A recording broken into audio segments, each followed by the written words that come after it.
everybody, this is DIY Diecast. My name is Joe, and this is the Saturday Hot Wheels Diecast Collector's Show with Joe, episode 7.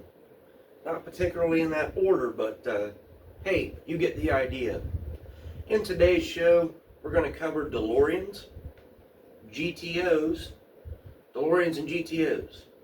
DeLoreans and GTOs. Okay, the reason I'm doing that is because they kind of go together. I don't know if you knew that or whatnot, but the GTO and the DeLorean have a very close history. And we'll get all into that as we explore the DeLoreans and GTOs. Also, have a little surprise hiding behind the Shop 164 box. We'll get into that at the end of the show. Something fun, very strange, that I found this week. I thought that you'd like to see. Maybe you've seen them before. Had to get the bling bling collection out for this episode, all because of this guy right here. This to me is wild. It's insane. Very interesting. I'm just going to give you a hint. I got it turned around backwards here because it's going to be a surprise when we get to it, but I'm just going to say bling bling. Very interesting. And also, usually on this show, we are talking about and featuring cars that anyone would love to take a ride in. But that's not going to be the case with these guys, because today we are going to cover some of my favorite law enforcement vehicles. We don't want to be riding in those at all. Alright, so I'll try to cram all this into one show. That means I got to stop yapping back here. Come get you, put you on pause, bring you up front and close, and show you all this great diecast on the table today. Alright everybody, let's take a quick scan of what we will be covering today. Here we have the GTOs we'll be talking about. We got the DeLoreans that I'll be going over. Got the bling bling. It's car and show related, I promise. The big surprise that made me think of this, and then my favorite law enforcement vehicles. We've got some from Johnny Lightning, Hot Wheels, Matchbox, and more. Alright, let's just go ahead and get started with the DeLoreans here. Alright, first up, a DeLorean that needs absolutely no introduction, really. It is the Hot Wheels mainline Back to the Future time machine in hover mode. Okay, now you will notice that this DeLorean has its wheels in the down hover mode position, where it could hover and fly around just like it did in the movie. Also, this diecast car was released in the regular mode, where the wheels were not flipped down like that. So you could get it either way for your collection. And that great DeLorean stainless steel. And if you know a little history about DeLorean, you may know that they did not offer painted cars. They were all manufactured in rust-proof stainless steel. And they came in the raw stainless steel. I guess you'd wash them just like you would your pots and pans, and they were never supposed to rust. And little interesting fact about DeLorean there.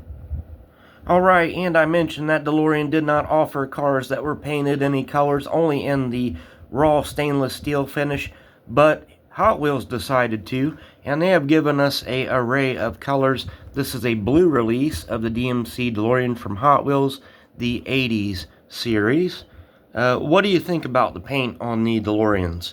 I'm starting to see some people paint the Cybertrucks that I've been seeing out in the wild, and I don't care for it. I kind of like them in the raw metal too, but I kind of like the paint on these DeLoreans. Here's another one. If you are familiar with Hot Wheels art cars, you know they can get a little bit wild with the paint jobs and the decals, and this DeLorean is no exception. Look at that crazy teal paint job on there. Some very 90s like decals. This could almost be a cross between the Hot Wheels 90s and Art Cars series. Have some T on the hood there. Not exactly what that stands for. And they put some very chase-looking wheels on that. The white walled chase-looking wheels on this Art Cars version. I don't know. I like it. Different for sure. Alright, and here is a DeLorean. That is not a DeLorean. What do I mean by that? Well, it's a DeLorean Alphas, but it is truly a DeLorean in name only. There is a company called Ital Design Gagaria, and they are the ones who designed this car. It is not any kind of production car from the DMC DeLorean Motor Car Company. This is a totally different company, and all electric car too, as I might add. They have apparently just bought the rights to the name DeLorean, called it an Alphas. Very Porsche Pan America looking car, and it has great details. The tail lights as well as the headlights are painted in. Even got the side mirrors. Great DeLorean Alphas. Mainline car. Very cool. Alright, so earlier in the show I had mentioned, remember when I was like, DeLoreans and GTOs, DeLoreans and GTOs, and I said that they're kind of closely related. Well, I'll go ahead and tell you about that, because we're going to get ready to get into the GTOs, but some of you may know, some of you may not have known, the name of the founder of DeLorean, DMC Motor Company. His name was Walter DeLorean. What you may not have known, that he was, and I'm going to get this wrong, but I'll be very, very close, and you'll get the idea. He was the product development management over Pontiac Motor Division. I'm not exactly sure about the job title. He was the big honcho at Pontiac, is basically what I'm saying. In the early 60s, and his employment with General Motors Company lasted through 1973. And during that time, Walter DeLorean developed the Pontiac GTO. What was very interesting about the Pontiac GTO and Walter DeLorean, that whole scenario, is that the Pontiac GTO was a car that GM did not want to go into production. Walter DeLorean developed it and kind of released it into production without being in the graces of his employer, GM. And as we know, many years later, the GTO ended up being a wild success, and they were glad that Walter went ahead and found some loopholes in which to get the car produced anyway. A couple of things that GM was concerned about, the reason they did not like the idea of the Pontiac GTO, and they did not want him to produce the car and release it. They were worried at the time that it would create too much competition for its other brother and sister brands like Buick, Oldsmobile, Chevrolet, and Cadillac, and so on and so forth. It was a time of slow car sales, and they just thought that adding another car, they already had plenty, would just offer competition against their own company. That was one reason. Another thing too is that Walter DeLorean wanted to release the original Pontiac GTO with the biggest engine that was available at the time in GM cars. He wanted to make a factory 389 cubic inch engine available in the GTOs when they rolled off the assembly line. That was completely against the rules at GM. They had a max limit for production cars of an engine block of only 330 cubic inches. So he found a loophole around that, decided to put the 330 inch and smaller engines into the cars for regular production, but then you had the option when you bought one to put a 389 or 339 in it. It was an option. It was something that you could add on or purchase extra then, and that's how he got to do it. Very interesting documentary about Walter DeLorean. I think I found it on Netflix many years ago. Very, very interesting story. Very interesting individual. His career ended in 1973 as he just became frustrated working at GM. Felt like he really didn't have the ability working there to let his creative juices flow, so to speak. a lot of the great ideas he had and projects were getting put on the back burner, and so he moved along to where he would eventually create, of course, DeLorean Motor Company as we know it today. Alright, now how about them Pontiac GTOs? Alright, probably one of my favorite diecast releases of the Pontiac GTO is this one right here I have in my hand. This one is the Johnny Lightning 60s Sizzle 1966 Pontiac GTO. Also one of my favorite body styles of the GTO. Very, very classic muscle car-ish. And comes with the little collector's box, just like the Matchbox. And a great red color there. Being Johnny Lightning from this period, it would have certainly had the rubber tires and the premium wheels. All of the fantastic details are there. A little hard to see through the plastic. They're trying to give you a lot of angles, but beautiful GTO from Johnny Lightning. Next up here is another example of the Pontiac GTO. This is a little bit newer body style. This is as we got up into the early 70s, 69 through the early 70s. You'll notice this is very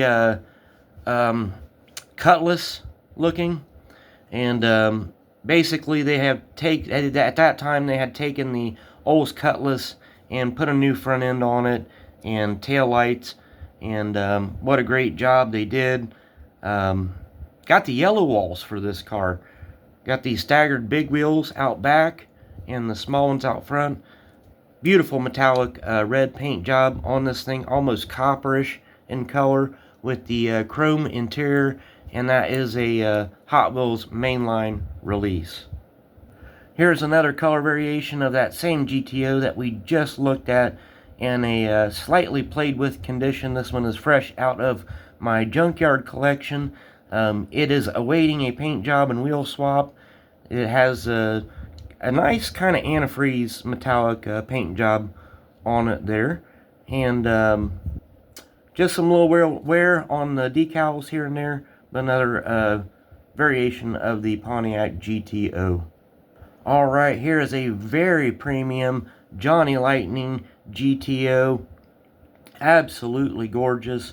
Definitely got a antifreeze green metallic paint job on it, and a deeper color than that last one, a little bit darker. This one given to us in the drag racing style with the air dam spoiler on the back.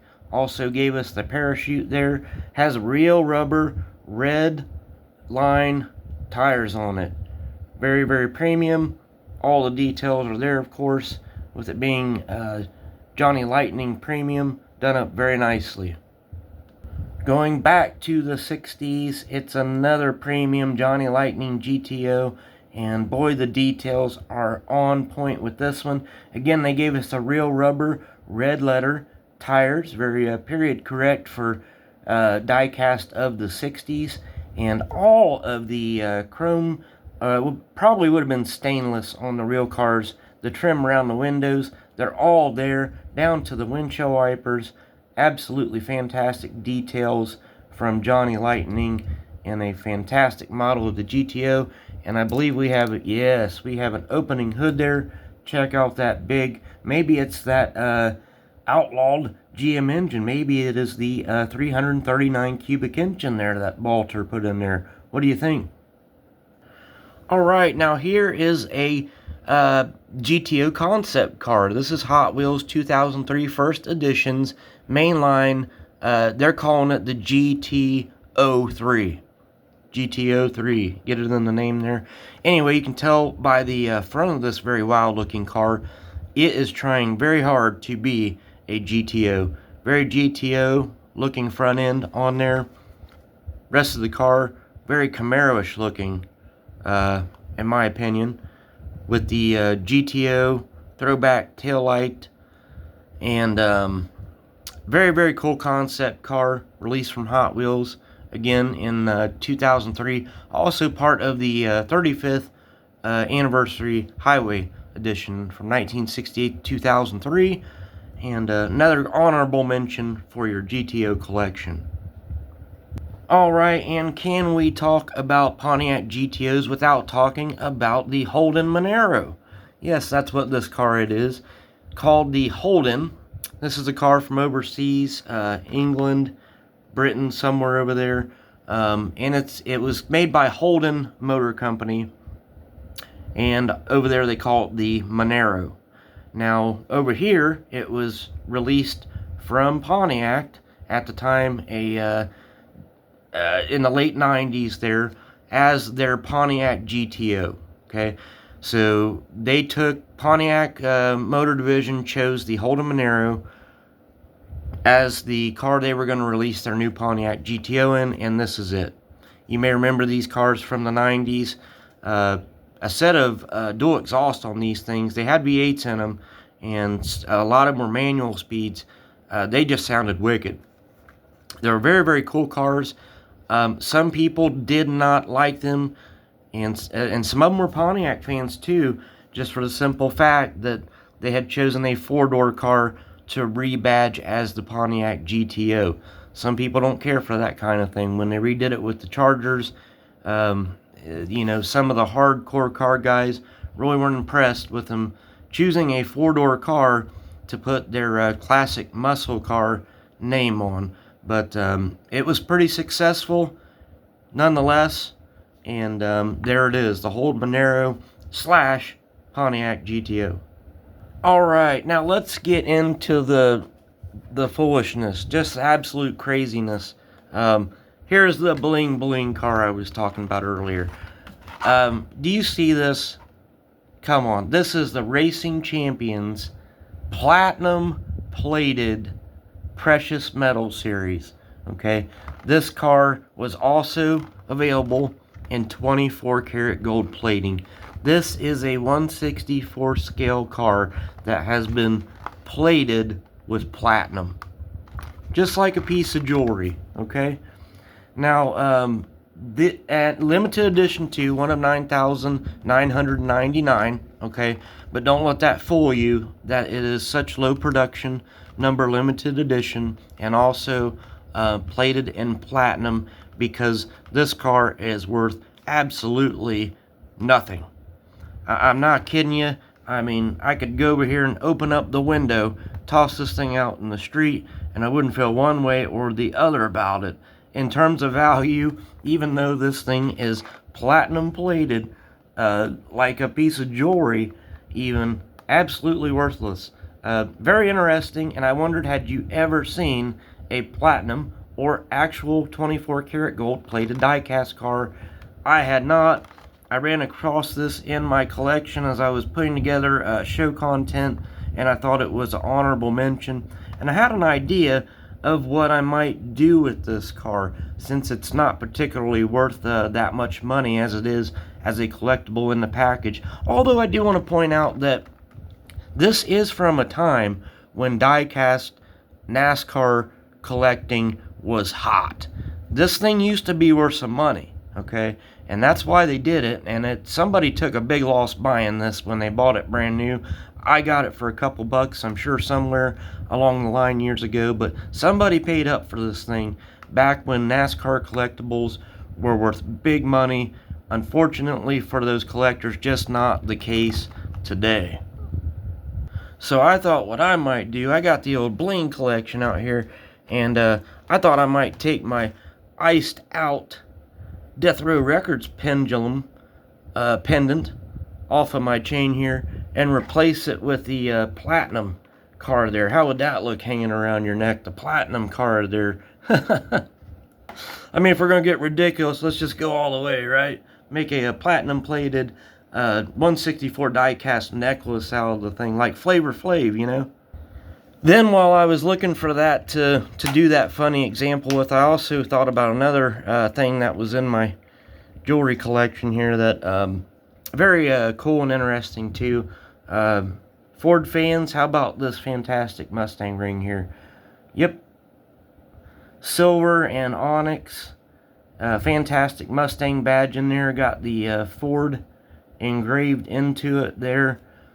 Just a great collectible Ford Mustang ring there, and an honorable mention since we were on the subject. And that concludes the bling bling in diecast segment of our video. Now moving along to the police cars here. Alright, now some of my Some of my all-time favorite police cars are right here on this table. And then I threw a few in just for, I thought of maybe examples that you may never maybe seen before for one reason or the other. But we'll go ahead and get started here with the checker cab. Okay, now this is a police car and I'm calling it a checker cab. And as some of you car guys may know, that checker cab company primarily made cabs, taxi cabs, and they offered these as fleet vehicles for other purposes such as police cars. And an interesting fact about checker cab is that this car was the only body style that they ever made from the 60s all the way up into the 1980s. They made this car and the body style never changed. That's right, you could have bought this checker car in the 1980s and it looked like a brand new car from the 50s. They just kept that body style and offered it for taxi cabs and other fleet vehicles. This is the police version of that car. Very, very interesting. Another police car that is very out of the ordinary, it is the Lamborghini Countach police car. Classic Lamborghini Countach. Got some wild red windows in there. What do you think about that? And it has, unfortunately, my least favorite Hot Wheels wheels on them. I don't know what these disc-looking wheels are. They're just awful. And they put them on all kinds of their cars, and I've almost swapped them on everything else that I like that has them. This thing will definitely be coming up for a wheel swap, as I just cannot stand looking at those wheels on there. But a very, very interesting police car of the time, the Lamborghini Countach. This is what most of us are used to, very regular looking police cars. This is Matchbox version of the Crown Vic, and it is just a classic looking Crown Vic police car there. They did put in the real plastic headlights. I appreciate that. I always appreciate that when any company goes to that much trouble to offer the details. Oddly enough, when they did that, they didn't go through the trouble to paint the taillights. So it's like stepping over a quarter to pick up $1, but love it anyway. Great example. Alright, it's a Charger, of course, but it's a runway marshal police car. Did you know that the airlines have runway marshals? I did not. Had to do a little research on the situation, and sure enough. And there it is, a Hot Wheels version of the HW Runway Marshal.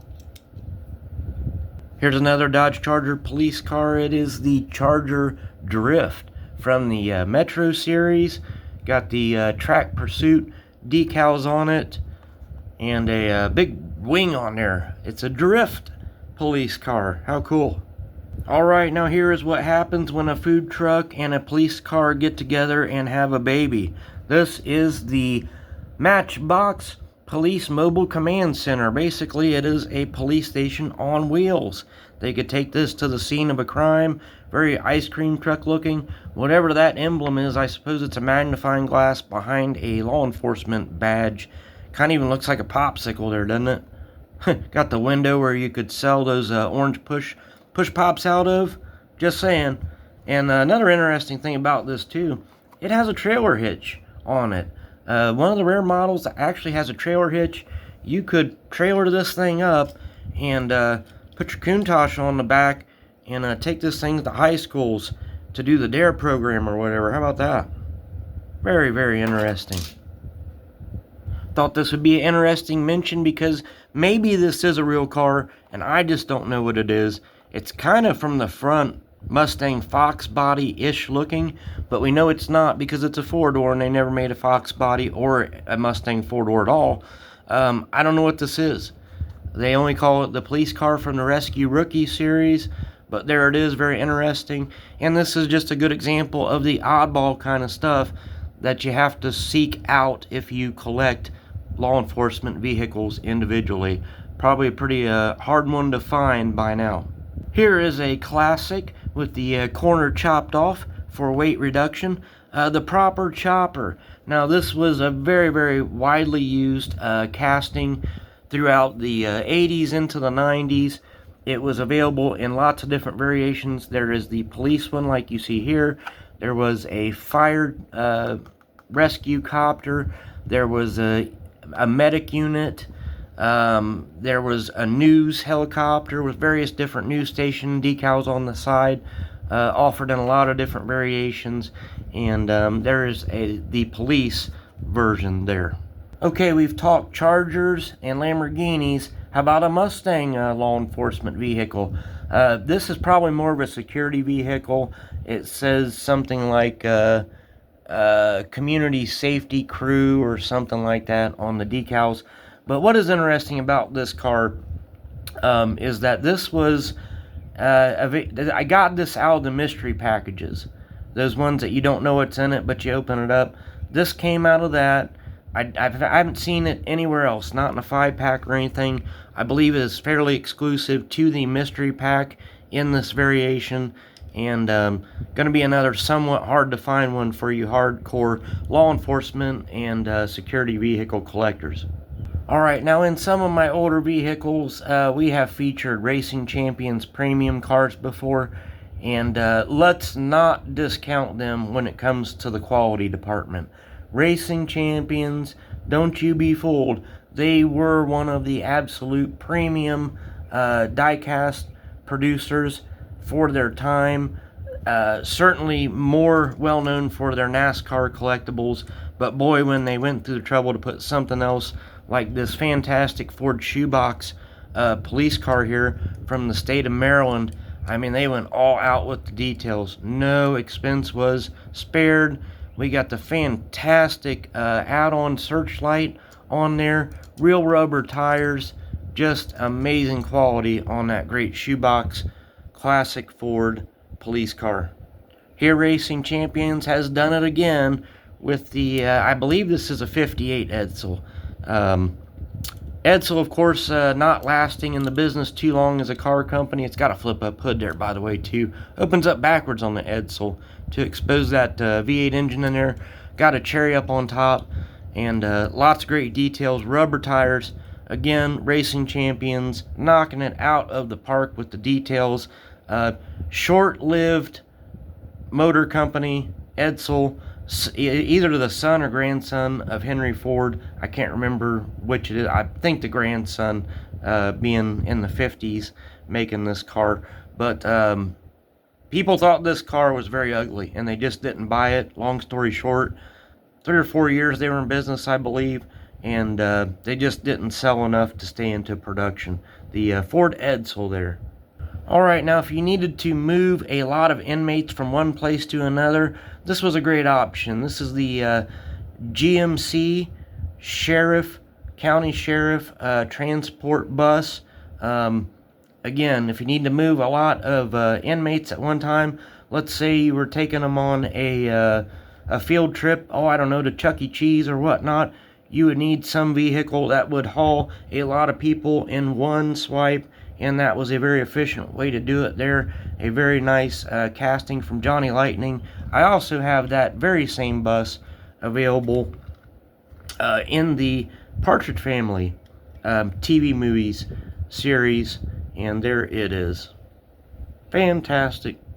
Alright, here's a classic Pontiac Bonneville offering. This car is actually from, it's a movie car from the Smoking the Bandit. This would have been the version that Jackie Gleason had driven as he pursued the bandit in the movie, in the classic Pontiac Bonneville there. Very interesting color for a police car. Alright, certainly one of my all-time favorites. Check out this Fox Body 5.0 Mustang police car. Texas Department of Public Safety, State Trooper. Absolutely fantastic details down to the clear plastic headlights. Very period correct police car wheels with hubcaps. Just love it when they do anything with the Fox Body Mustang castings. And if you collect either Mustangs, Fox Bodies, or law enforcement vehicles, that one is a must-have. One of my absolute favorites. If you've been around collecting a while, you know that this was a widely used diecast model from the 70s. This is a release date of 1977 on this one. And this was available, this car was available in this casting for lots of different vehicles and variations. This was released as a police car in all kinds of different color variations. This is the blue and white. There was black and white. There was white and black. There was white, black, and blue. All kinds of different color variations. Some were very limited depending on the decal variation and quite valuable. And this was also released as a taxi car, a fire chief car, and lots of other different fleet vehicles. A classic Black Walls casting of the 1977, and I don't know what car it was supposed to be, or if it was supposed to be an actual one. It looks like the Dodge that Roscoe used to drive in Dukes of Hazzard. I don't know if that would have been a Monaco or what, but there it is. Alright, now this is definitely a Dodge Monaco. For sure, a lot earlier release. This is from the early 1970s. Big mammoth behemoth of a police car here. Probably one of the longest cars available at the time. And this is a Johnny Lightning. It does have the rubber tires. And this car was the Blues Brothers police car, actually. I opened this up out of the Blues Brothers movie car package, and the details are fantastic. Something surprising, it has a phone number on the rear quarter panel here. Wonder who you would get a hold of if you called that, or if anything would happen at all. I don't know. Interesting that they put an actual phone number on there. And last but certainly not least, in here we have a boxed, very minty condition version of a sheriff's car here. Classic Crown Victoria from the 80s. Absolutely beautiful paint job and decal work on that. And this car also was released as a taxi cab and other vehicles. Just another fine example for your law enforcement collection. Alright, and the last thing I mentioned earlier, some wild, crazy things I found this week. Check out these Toy Story cars. This is one of two that I found. Disney's Pixar, I guess, Toy Story. And got Woody's hat on there, of course. Wild. Thought that was interesting. You might like to see that. And another version is this very hot rod looking coupe. Again, it's got kind of variation of Woody's hat on it. And Toy Story'd out. Different. Have you ever seen them before?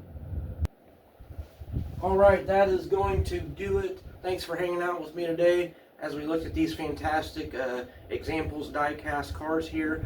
This is episode 7 of the Saturday show, so we're pretty much just getting started. What that means is there's 6 other ones for you to go back and check out if you liked this one. We'll do this show every Saturday until people tell me, stop doing it, we just don't like it, or whatever. But having fun right now in the meantime.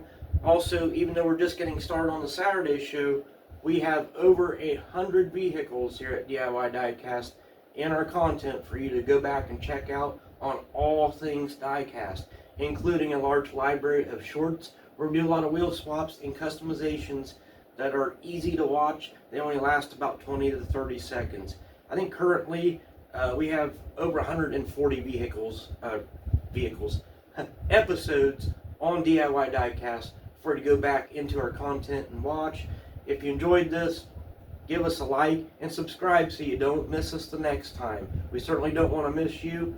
So till then, thanks for watching. We'll catch you later.